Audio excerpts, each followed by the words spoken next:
Hello. All right. When we think of Mexico, you might think of a lot of different things. You probably aren't thinking of progressive rock. Europe and to a lesser extent, the United States tend to dominate the progressive rock conversation. And even places like Argentina have received more recognition for their prog rock scene over the years. But what about Mexico, man?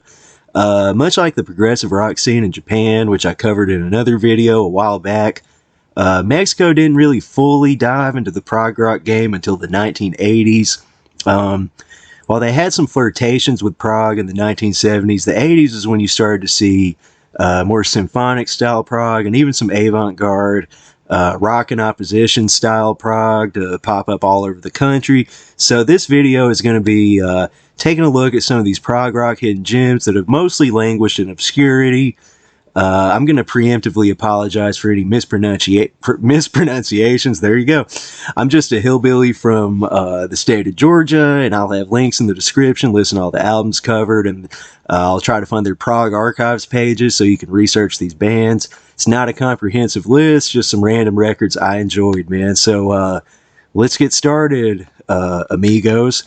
All right, man. First, the only 70s record on this list is Nuevo Mexico's Hecho and Casa from 1975. Listening to this, you can tell Mexico had not quite embraced the symphonic, more theatrical and majestic elements of prog rock yet. This is fairly hard rock based. Despite the 75 release date, it sounds like a band that's kind of been locked in a room where the only albums available are the first Uriah Heep album and maybe the first three Jethro Tull albums. So this might actually appeal to people who aren't big prog rock fans. It's quite bluesy and riff driven. There's some hard rock parts. Kind of like Uriah Heep, Deep Purple. There's a ton of flute, like Jethro Tull. That's probably the first thing you'll notice. These guys pretty much ditched their progressive elements after this record and never really went anywhere. However, flute player Jorge Reyes and bassist Armando Suarez went on to form Chac,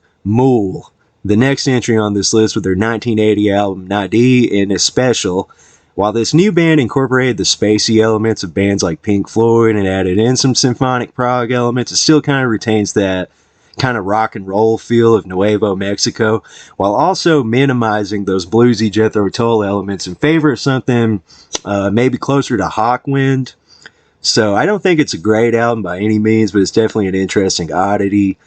Now, another case of bands sharing members with the last band. Up next is Delirium with their self-titled debut from 1985. Here we have a band fully embracing instrumental symphonic prog in the mid-1980s when it was far from fashionable to do so. It's heavily violin-driven, and whereas the last two albums I mentioned sounded more imitative of European bands, Delirium has like a distinctly Mexican flavor to their sound that evokes like traditional Mexican and South American music. Honestly, it reminds me of like an instrumental Mexican version of something like maybe Kansas with their Song for America album. Doesn't necessarily reinvent the wheel or anything, but it's definitely a band that's embracing its cultural identity a bit more while also embracing symphonic prog influence. The production might bother some, but that sort of Nintendo sounding keyboard is pretty charming to me. Up next, man, just to demonstrate the diversity of the 80s Mexican prog scene, we have Nazca with their self-titled 1984 release and the 1986 follow-up, Estacion de Sombra.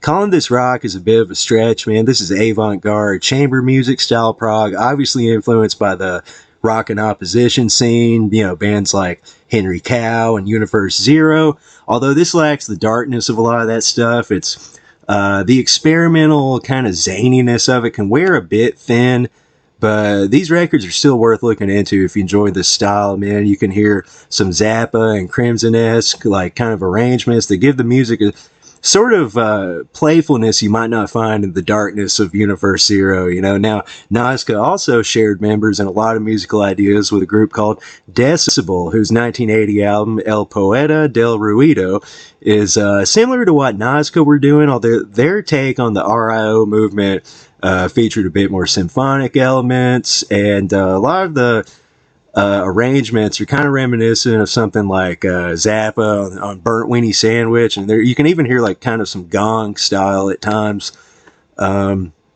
Now, one of the members of Decibel had his own very experimental solo career, Arturo Meza, with 1985's Sweet Koradi album. It's an interesting one. This is symphonic prog that's heavily synth-driven, a lot of ambient style stuff here.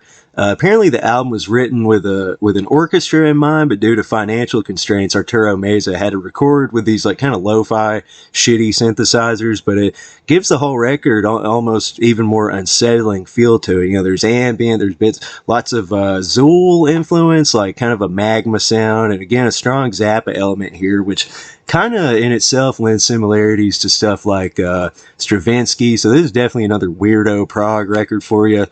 Next on the list, man, we got Banda Elastica with their 1989 album simply titled 2. Sticking with the experimental RIO style, but incorporating more jazz and jazz fusion elements. This is a hard one to pin down because there's just so much shit going on here.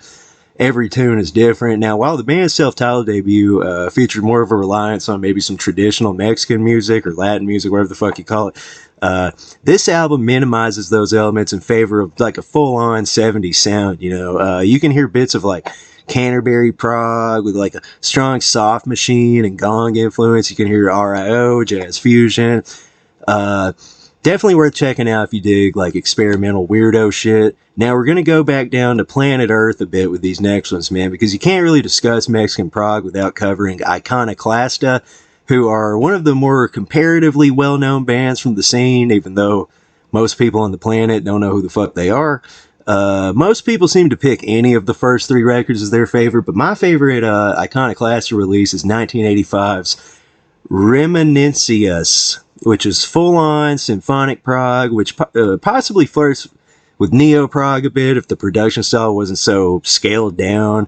It definitely doesn't have that full-on 80s style of something like IQ The Wake or Marillion Misplaced Childhood, you know, that sound that was hot in Europe at the time. This album is mostly instrumental, and the cornerstone of the record is the ending epic track. You know, they're clearly wanting to do their own take on something like Supper's Ready or Tarkus or Close to the Edge. They don't get quite that far, not even in the same stratosphere, but the song Reminiscencias de un Mundo sin Futuro is a 16-minute symphonic piece with some really gorgeous operatic female vocals from Greta Silva.